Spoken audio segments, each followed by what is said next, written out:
morning, TNT, and welcome back to PSA TV. I'm Avalon Williams. We have on the phone with us this morning, he's the General Secretary of NATUC and President of SWWTU, Mr. Micheal Annisette.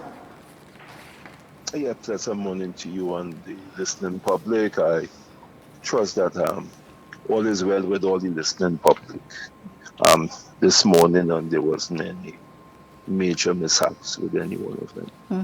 Ms. Annisette, I know, we're just going to jump straight into it. I know there's a lot that took place over the weekend in terms of Tropical Storm Karen. Yeah, a lot. And again, we have to say thanks to the Divine Master that we were spared the traumas that other countries would have had to face in such a situation. But having said that, right, it still begs the question, in my view, as to when we're going to put what I want to say plans and processes that treats with this issue. All right, because one has to remember that the rainfall wasn't that heavy as anticipated.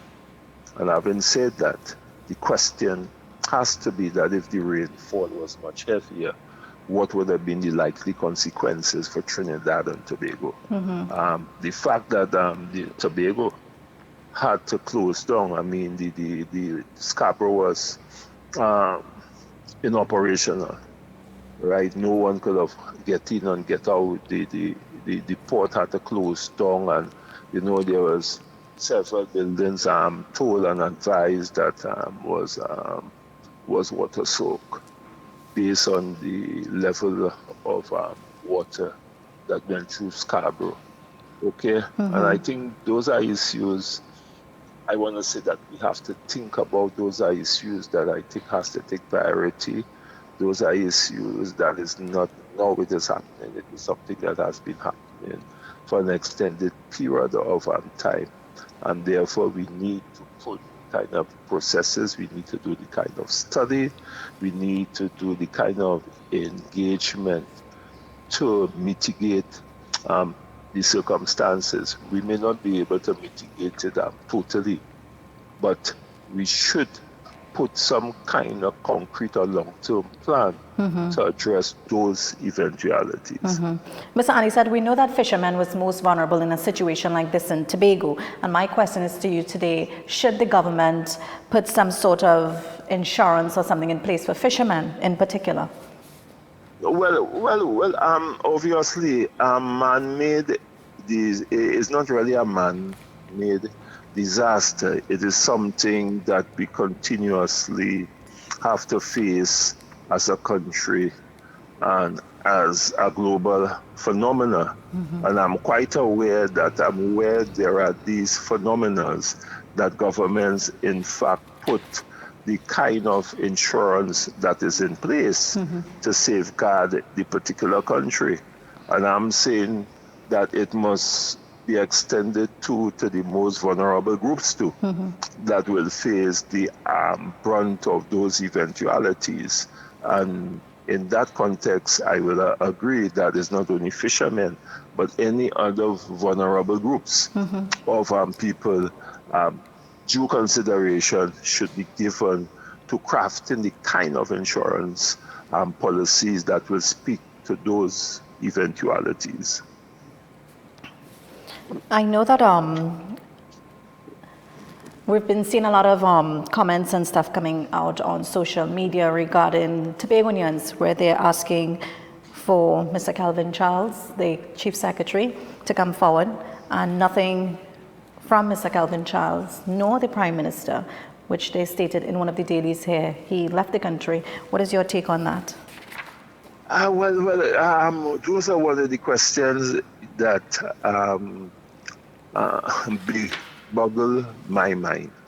Because while I was looking at the TV and the several ministers was on the TV station, right, giving you up to date, I observed the conspicuous absence of the Chief of Secretary from Tobago, given the state of Tobago and also the leader of the country, who I always say, as a leader, you have to lead from in front. I continue to say that a society or a country falls, or even your home, based on the kind of leadership that you have. And I'm therefore, it raises serious questions in my mind because the information on that particular likely situation, bulletins was given out in advance so that we would have been quite aware of what are the consequences. And therefore, I can speak for myself. If I am a leader, or if I was a leader, right, I would have ensured that I would have been here, notwithstanding what I had to do. All right, unless it's a life and death situation, I would have been here to guide and comfort the people that I'm in charge of. I can only speak for me and how I would have approached the particular situation. And I do recall too that the leader of the United States, President Trump, had to cancel a trip and stay in the United States given the situation that they were in. And that speaks to leadership, it speaks to commitment, it speaks to love in my view.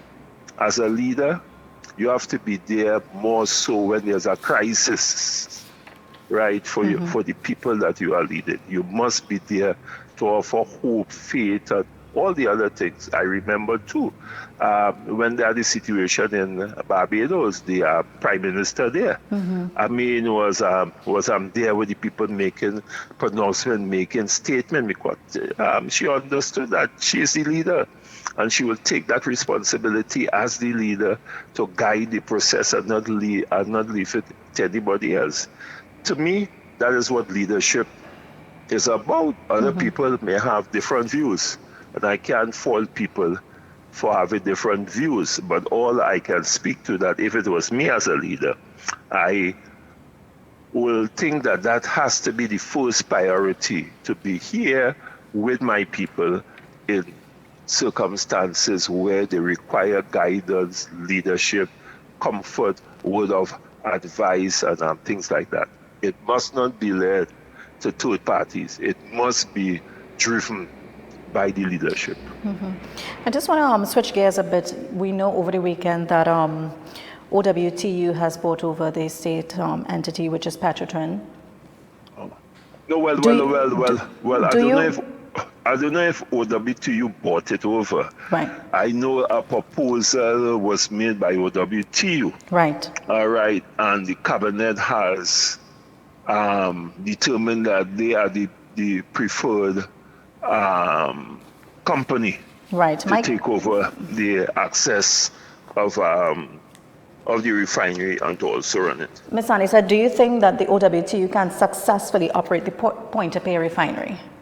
No, well, you see, it is a misinformation, and it's something that is fed in the media globally and internationally, that the trade union movement and workers cannot run anything, and that running business is the sole remit of a certain class and group of people, which is a misrepresentation of the facts, because there are so many successful workers' cooperative all over the world, all right, that when you have the history, when you understand what are the facts, you're going to understand that the question of workers' cooperative, workers running business, has been done successfully worldwide. And I see no reason why in Trinidad and Tobago it should be different. As a matter of fact, I share the view that the question of democracy and economic democracy demands that a level playing field must be entrenched in our constitution, in the sense that if there are companies, be it private or public, where workers and trade union have an integral interest in, where workers and unions represent those workers, and a decision is taken to close it down for whatever reason, that the first opportunity must be extended to the trade union movement and by extension, the workers to take over that particular company. I've seen that model work successfully, and I see no reason why we shouldn't, as a philosophy, entrench that thinking in Trinidad and Tobago. That will result, in my humble view, of really building economic democracy, whereby economic is not seen as the sole purview of a certain group of people, but it is truly extended across the board so that there is a level playing field where the society and the people in the society and the working class and the trade union will be able to own and command certain parts of the heights rather than being what I will want to call waiters at the economic dinner table. Mr. Annisette, did you by now send the letter to the AG's office regarding the Sedition Act to repeal the Sedition Act? Yeah. Because We would have done that already. We would have expressed a view that we believe that the Sedition Act should be repealed in its totality, that there is no reason why it should be retained in any form, shape, and fashion, given the construct of the very act. And therefore, the question of making any proposal for changes doesn't arise because of our considered view that the act should be repealed in its totality. We share the view that we believe that there is laws in Trinidad and Tobago that can deal with and will deal with any of the issues that is in the Sedition Act. And therefore, the implementation of the Sedition Act in the context of the historical antecedent that it was operationalized, right, cannot and must not form part of any constitutionally democratic modern society. And as I speak to you, we are now reviewing with our attorneys, and we have agreed then that the challenge of the constitutionality of the act is ripe and is proper. We are now trying to raise the kind of finances that is necessary to do that particular legal challenge, and it's unfortunate, but I guess that is the legal system, that to so do, it requires a lot of money to challenge, right, those systems. And it raises the whole question of what the dean of the university law faculty stated, that when you start to have legal issues, and legal issues is governed more by who have money and who pockets is harmful. It is a disservice to the poor and the downtrodden, and therefore the legal system has no equality, and it was not designed for the working class and the poor and the disadvantaged. Ms. Annisette, I know the AG raised a question, an issue with the repeal of the Sedition Act, where citizens and trade unionists are asking to repeal the act, but he's saying, what should they replace it with, though? No, well, let me ask the AG that in England the act was totally repealed. What did they replace it with? Let me ask the question in Nigeria and another African country that doesn't come to mind. It was considered to be unconstitutional, and it was considered to be in contradiction with the Constitution. And we are saying that it is in contradiction with our Constitution, because the manner in which the act has been framed, there are several issues that people are not paying attention to. The act can go retroactive to how many years? In other words, that any government that is in power can use the act or any instrument of the state, all right, to persecute you, to harass you. That is a reality. the act is vague and is a contradiction to our constitutional right for freedom of expression. In other words, you can criticize genuinely a government for the actions that they are doing and the decisions that they have taken as a government. And the way how the act is constructed, you can be charged for that. That is a reality. Okay, and more importantly, the act speaks to is not whether you were right or not, right? Is that they have the sole right to make that decision. So it's not about if what I said was correct.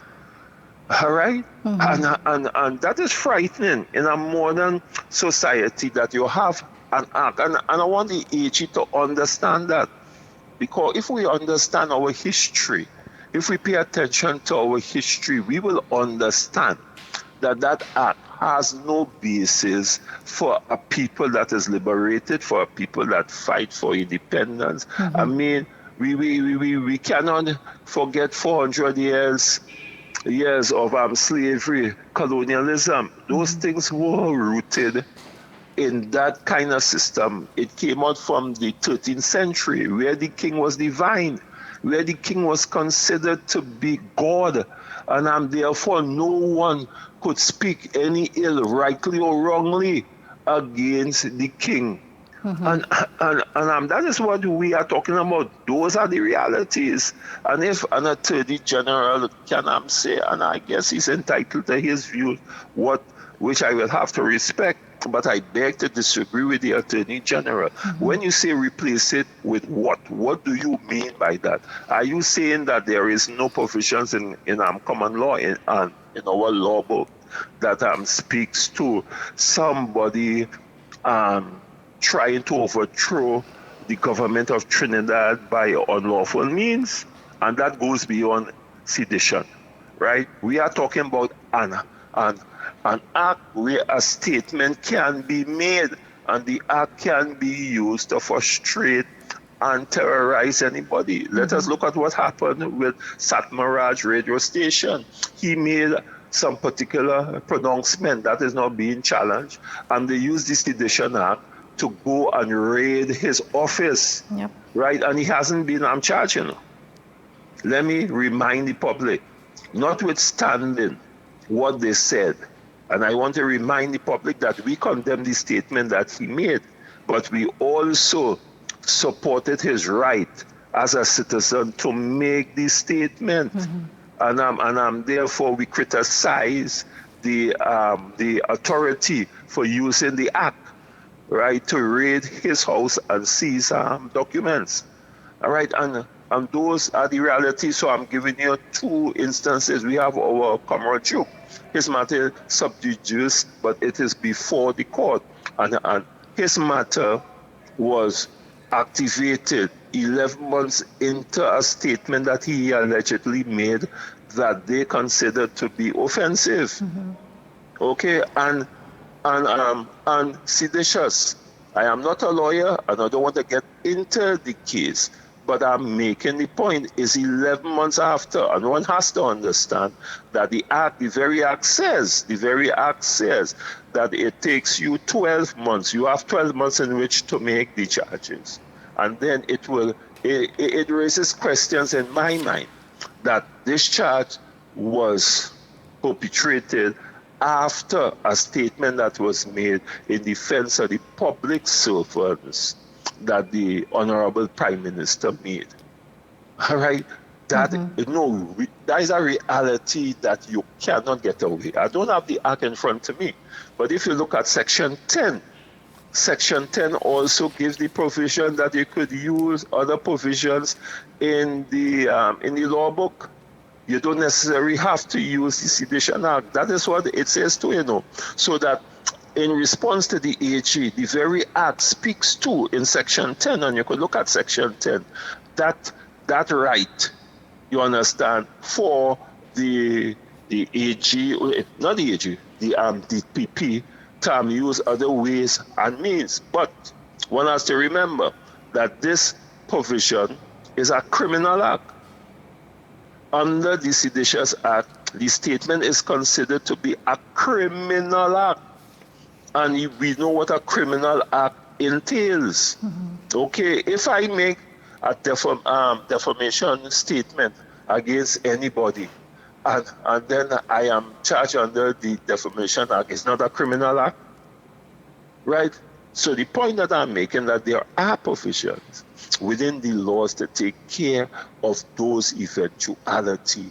The act in its construct came about after the 1919 riot in Trinidad and Tobago that was an act of resistance against the colonial masters, where dock workers and other workers joined them, where they were fighting against injustice, where they were saying they were being treated unfairly, where they were saying that they were being treated less than human beings.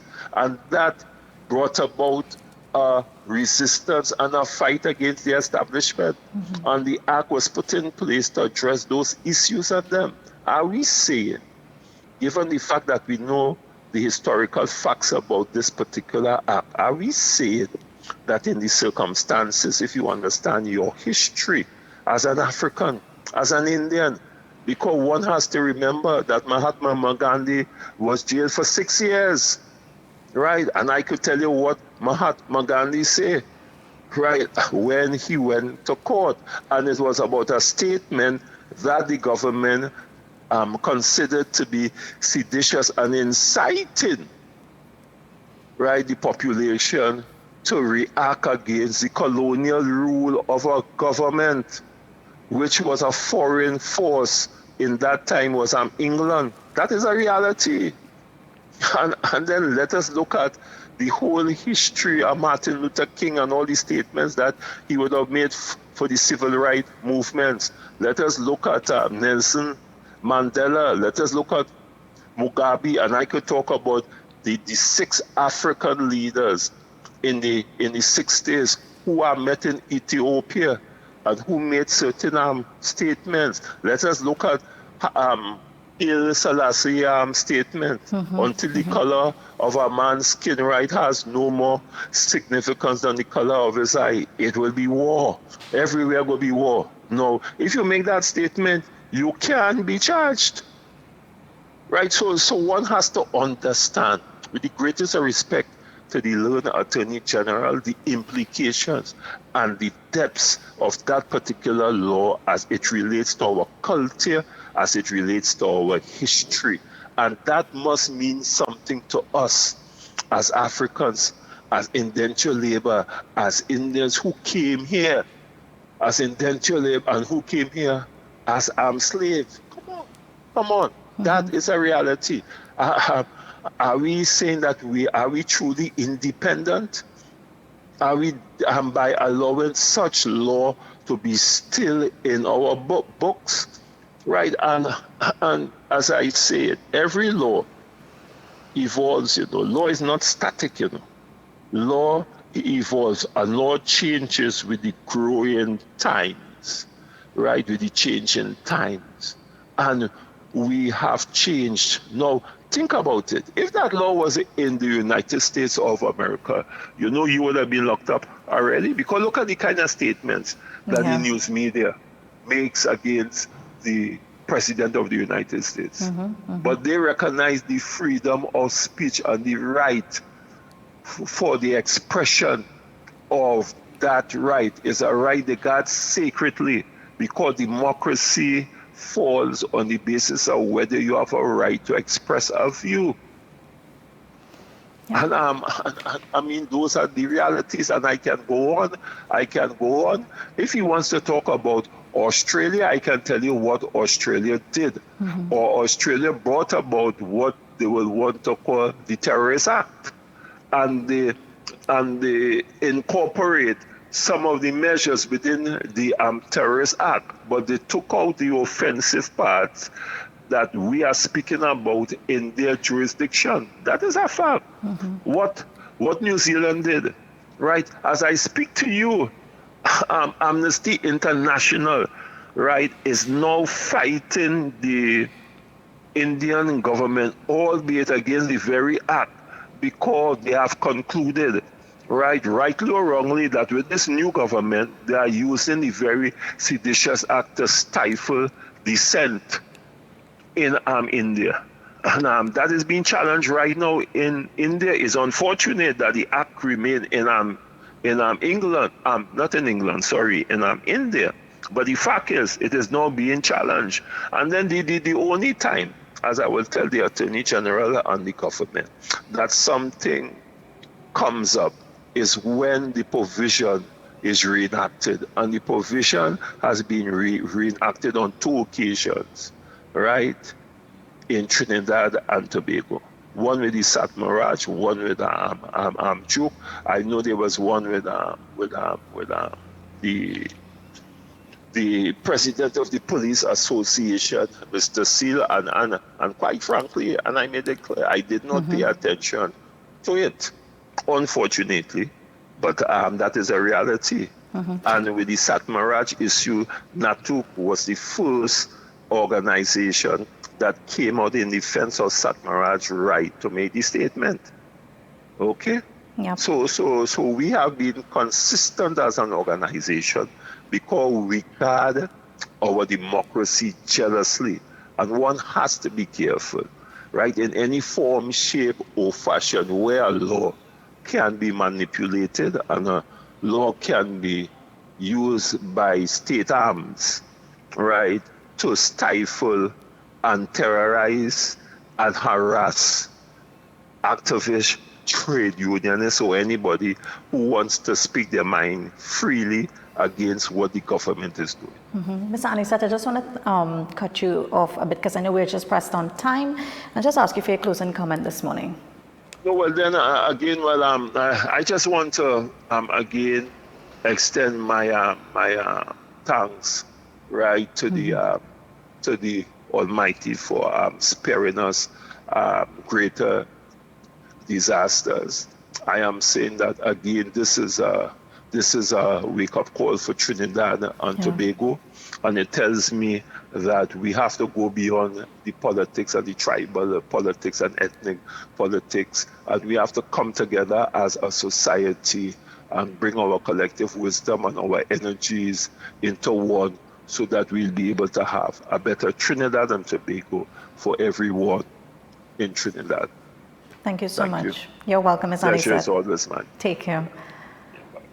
So that was the General Secretary of NATUC, Mr. Micheal Annisette, there sharing his thoughts there with some issues that's happening in Trinidad. We have another guest who will be joining us here shortly, Mr. Devant Maharaj. So for those who have questions for him, you can send it on our PSA page here on Facebook, PSA Trinbago, and also you can call in as well on 7705295.